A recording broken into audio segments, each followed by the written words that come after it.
Bonjour, bonjour, bienvenue sur la chaîne de Lynn Diamond Painting et Pointe-Croix. Comment allez-vous?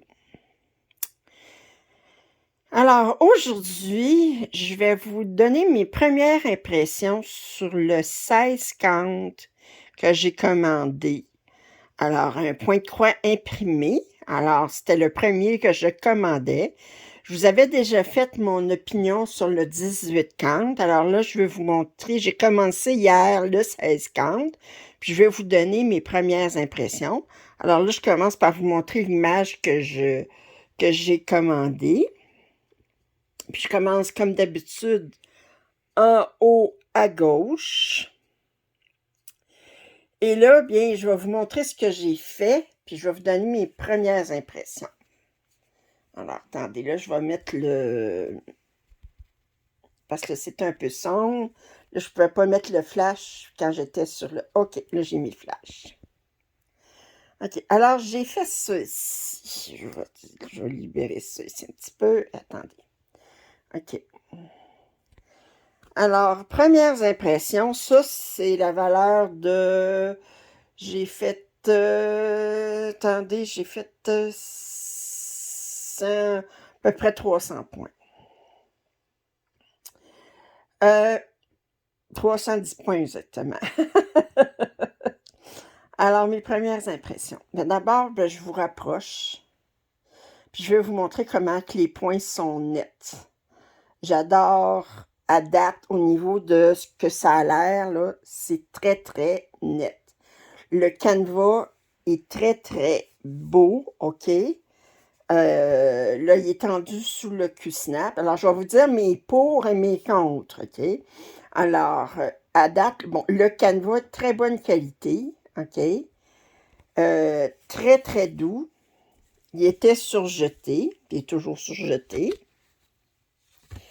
Je vais vous montrer un petit peu ce que je trouve de bizarre. Si vous regardez... Attendez, regardez le mot, vous regardez le vert ici. Vous avez du vert ici. Mais c'est bizarre, c'est parce qu'on dirait que ça fait un damier. C'est comme les couleurs, la couleur qui apparaît sur les trames horizontales n'est pas la même que celle qui apparaît sur les trames verticales. Ça, c'est la première fois que je vois ça. Puis certaines couleurs, c'est plus évident. Sur le mauve, ici, on le voit. Sur le jaune, on ne le voit pas du tout. Mais regardez encore ici, on voit comme un damier. Mais vraiment, sur le mauve, là, c'est vraiment très évident. Ensuite, certains symboles sont très pâles. Regardez ici, là, c'est très, très pâle. Ce qui fait qu'on est obligé d'aller se référer toujours au patron que j'ai laissé ici, qui heureusement, lui, bien, il est très bien imprimé.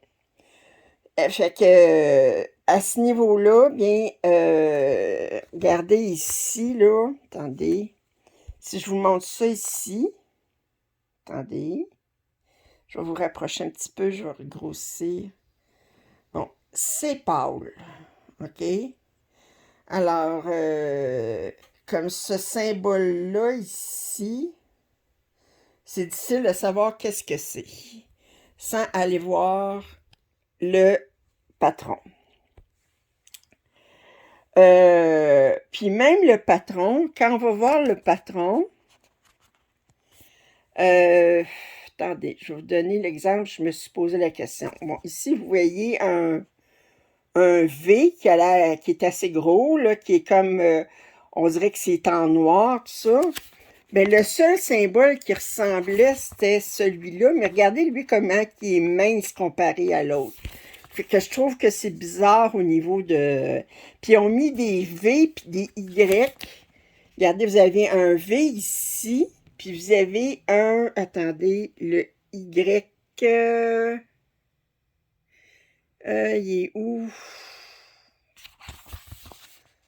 Attendez. C'est ça, il est ici. Alors, pourquoi mettre un Y puis un V?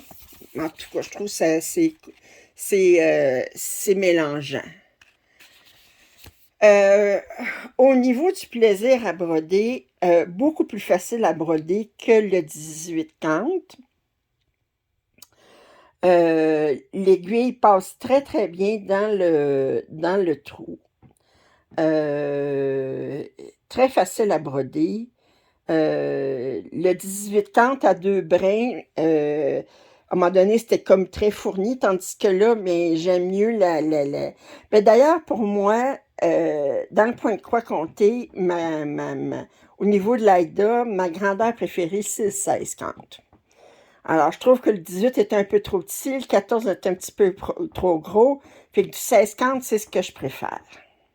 Maintenant, au niveau du point de croix imprimé, mais je pense que je me pose la question, voir si du 16-50, c'est pas trop petit pour qu'il puisse imprimer les symboles correctement. Parce que je trouve que, bon, le 18-50, c'est certain aussi que ça prenait le patron. Je me pose la question, voir à date, en tout cas, c'est certain que ça prend le patron pour pouvoir travailler avec le 16-50. Alors, je voulais vous faire un court vidéo pour vous donner mes premières impressions sur le 16-50. Fait que ça va être très rapide. À la fin du mois, vous allez voir, je vais travailler 10 heures dessus. Alors, vous allez voir à la fin du mois qu'est-ce que j'avais accompli en 10 heures. Euh, il y a beaucoup de plaques, de blocs de couleurs, mais il y a aussi des confettis dans les... alors, c'est une pièce avec 40 couleurs. Fait que je vous donnerai à la fin du mois euh, mon suivi au niveau de cette pièce-là. Puis, comme je dis, elle est agréable à travailler, mais ça prend le patron. Alors, j'espère que vous avez apprécié ce suivi au niveau du 16-50 imprimé. C'est la seule toile que j'ai en 16-50 imprimée pour à date, là. Alors, je vous donne mes premières impressions. Comme je disais, beaucoup plus facile à travailler que le 18-50, mais ça prend le patron parce que les symboles sont pas clairs. Alors, j'espère que vous avez apprécié ces premières impressions. Si vous avez des commentaires, suggestions, je vous invite à les faire. Un pouce en l'air, ça m'aide toujours. Puis, il y a toujours le lien en description pour me payer un café. Et je vous dis à la prochaine. Bye.